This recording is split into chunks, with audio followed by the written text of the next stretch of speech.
filled with excitement, fun, and is beyond limits. But the question is, are you ready to jump?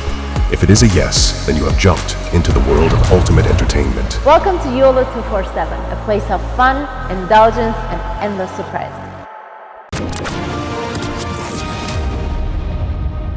ये भी खबर आ रही है Canada से कि जस्टिन ट्रूडो, उसकी जो पॉपुलैरिटी की रेटिंग्स हैं वो काफी गिर गई हैं। पोल्स में उसकी पार्टी ट्रेल कर रही है और हो ना हो अगले चुनाव में इसका निपटारा हो जाए। लीड कर रहा है जस्टिन ट्रूडो को सारे ओपिनियन पोल्स में और लोगों का ये कहना है कि ये अगला प्रधानमंत्री बन सकता है कनाडा। जय हिंद दोस्तों, मैं हूं मेजर गौरवारिया और आप देख रहे हैं आज की ताजा तरीन खबरें।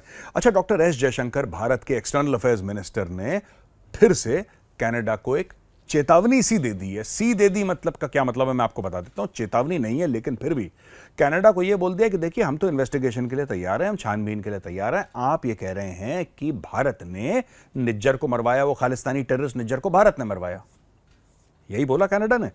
तो भारत ने उनको साफ सीधी बात बोली, बोला देखो यार ऐसा है, अगर है प्रूफ तो दो, हमारे साथ काम करो, give us proof and we'll work. पर आप ये नहीं कह सकते पार्लियामेंट के पटल पे खड़े होके कि भारत ने निज्जर को मरवाया। क्यों मरवाया, कैसे मरवाया, क्या सबूत है, ये हम नहीं बताएंगे, बस क्योंकि हम कनाडा है हमारी बात मान लो। तो ऐसा तो होता नहीं है। तो ये बात बोली है और बड़ी, जिसको कहते हैं ना, मजबूती के साथ डॉक्टर जयशंकर ने बोली कि भाई अगर आपके पास कोई प्रूफ है तो हमारे साथ शेयर करिए। मैं इससे एक कदम आगे जाना चाहता हूं दोस्तों। डॉक्टर जयशंकर ने तो जो बोला वो जो औपचारिक रूप से फॉर्मेलिटी होती है, और फॉर्मेलिटी के अलावा डिप्लोमेसी में it's always a very formal sort of a thing जो डिप्लोमेसी में होती है। और आप कुछ चीज़ें बोलते हैं फॉर्मेलिटी के लिए, कुछ चीज़ें बोलते हैं औपचारिक रूप से, राइट, जो आपको बोलनी पड़ती हैं। तो वो अलग अलग लेवल्स पे अलग अलग बातें होती हैं डिप्लोमेसी में। It's multi layered. हम क्योंकि कॉमन सिटीजन हैं, हम साफ साफ बात कर सकते हैं। हम तो ये कहते हैं कि जो मैंने ऑफर पाकिस्तान को दिया था वही ऑफर मैं जस्टिन ट्रूडो को देना चाहता हूं। और मेरा ऑफर कुछ इस प्रकार से है। ऑफर ये है कि आप कनाडा में कोई बड़ा सा 5 स्टार होटल लीजिए, वहां पे सारे एम्बेसडर्स को बुलाइए, जितने भी आपके 130, 140, 150 एम्बेसडर और हाई कमिश्नर होंगे दुनिया भर के, जाहिर सी बात है, आप उनको बुलाइए। और बुलाने के बाद आप उनको प्रूफ दीजिए कि साहब ये हमारा प्रूफ है कि भारत ने निज्जर को मरवाया है। कहानी खत्म हो गई, कहानी खत्म हो गई। इसमें इतना डिबेट क्यों कर रहा है कनाडा, मुझे समझ में नहीं आ रहा। इतने महीने बीत गए, इस आदमी जस्टिन ट्रूडो ने वहां पे खड़े होके पूरा गाना गाया कि भारत ने मार दिया, भारत ने मार दिया। और भारत तब से पूछ रहा है कि भाई हमने नहीं मारा है, और अगर आप कहते हैं हमने मारा है तो आप कुछ सबूत तो दीजिए। आपको ये कैसे आपके मन में ख्याल आया, ये ख्याल कैसे आया कि भारत ने मारा? वो कहने को तैयार नहीं है ट्रूडो सिर्फ ये कह रहा है कि क्योंकि हम कनाडा हैं इसलिए हमारी बात मान लो।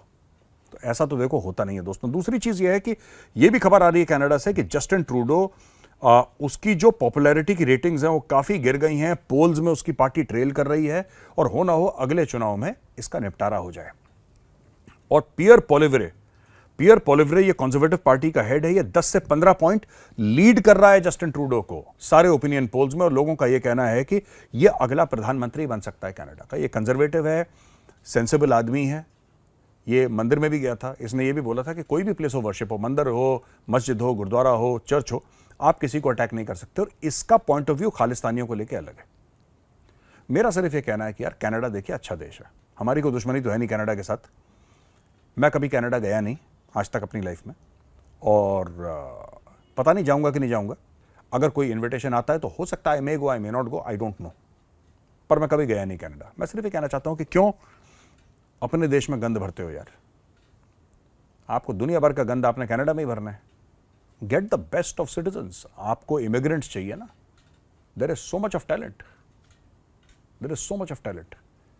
आप सिर्फ साउथ एशिया को देख लीजिए, सिर्फ साउथ एशिया को देख लीजिए, आप श्रीलंका को देख लीजिए, नेपाल को देख लीजिए, आप बांग्लादेश को देख लीजिए, म्यांमार को देख लीजिए। कितना कितना टैलेंट है इन कंट्रीज में। Take people from here. Why you not taking? Take good people, there is so much of talent. नहीं, आपको क्या चाहिए? आपको चाहिए खालिस्तानी, क्योंकि आपको अपने दिमाग में यह जस्टिफाई करना है कि आप कितने लिबरल और कितने एडवांस देश हैं, आपकी मॉरलिटी कितनी है और आप कितने अच्छे हैं। आपको खुद को जस्टिफाई करने के लिए कूड़ा करकट आपने अपने देश में इकट्ठा कर रखा है। ये आपको बाद में बहुत परेशानी देगा, मार्क माय वर्ड्स। अच्छा जी, और खबर ये आती है कि वॉशिंगटन डीसी में एक बहुत जबरदस्त, एक बहुत बड़ी रैली हुई है, प्रो इजराइल रैली हुई है। So first of all a huge round of applause to the American very well done, I have no hope from Europe, Europe has fallen, Europe का तो बेड़ा ही गर्क है दोस्तों, ठीक है, यूरोप का कुछ नहीं हो सकता, उन्होंने सरेंडर कर दिया है। यूरोप में दुनिया भर के इमिग्रेंट्स उन्होंने ले लिए हैं, रेडिकल इस्लामिस्ट्स ले लिए हैं। मैं बता रहा हूं, ये Europeans are going to be very surprised. ये जितना अच्छा बनने की कोशिश करते हैं ना, जितना अच्छा बनने की कोशिश करते हैं, जितना कह रहे हैं हम ऐसे हैं जी वैसे हैं, यही लोग आके फ्रांस को आग लगा दी थी पूरी। फ्रांस और इंग्लैंड के बीच में कितना फासला है, एक छोटी सी पानी की पट्टी तो है बीच में, कितना फासला है फ्रांस और इंग्लैंड में। जो फ्रांस में हुआ वो जर्मनी में भी होगा, वो डेनमार्क में भी होगा, वो इटली में भी होगा, वो यूके में भी होगा, वो स्पेन में भी होगा, वो हर जगह होगा, देख लेना आप। मैं आपको आज बता रहा हूं ये चीज होने वाली है, क्योंकि इन्होंने दरवाजे खोल दिए। Angela Merkel, former chancellor of Germany, she was among the main culprits. उसने बोला सारे दरवाजे खोल दो जी, आ जाओ जी, आ जाओ, आ जाओ। आप कौन हो, कहां से आए हो, क्या आपके क्वालिफिकेशन है, आपने कोई बुरा काम तो नहीं करा, आप मुजरिम तो नहीं हो, आप कोई चोर उचक्के आतंकवादी। तो उसने बोला कोई दिक्कत नहीं, कम, एवरीबडी कम। उसने दरवाजे खोल दिए, आ गए लाखों की तादाद में। वो लाख धीरे धीरे बन के दोस्तों 15-20 साल में करोड़ हो जाएंगे, और आप कुछ नहीं कर पाएंगे, कुछ नहीं कर पाएंगे। इसलिए मैं कह रहा हूं, ये जो अमेरिका में रैली हुई है, I am very happy. I think the Americans have done a fantastic job, they have stood up for freedom. और इसमें ये स्टेटमेंट है, ये एक तो करवाया Jewish federation of greater Washington ने, इसमें काफी कांग्रेस के मेंबर्स भी आए, और इसमें इजराइल के प्रेसिडेंट हैं आइजैक हर्जोग। उसने बोला कि the crowd, they are marching for the right of every Jew to live proudly and safely in Israel and across the world.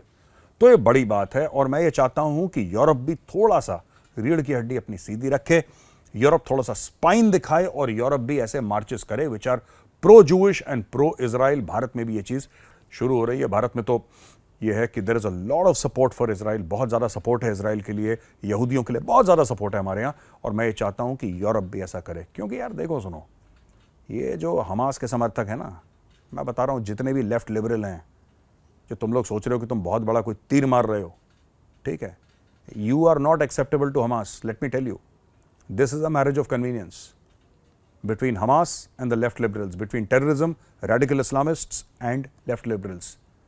आप एक बार ध्यान रखना, जितने भी लेफ्ट वाले हैं, जितने भी वामपंथी हैं, ठीक है, आप इंडिया में भी देखेंगे, जो रेडिकल इस्लामिस्ट हैं और जो वामपंथी हैं, उनके बड़े बीच में अच्छी दोस्ती है।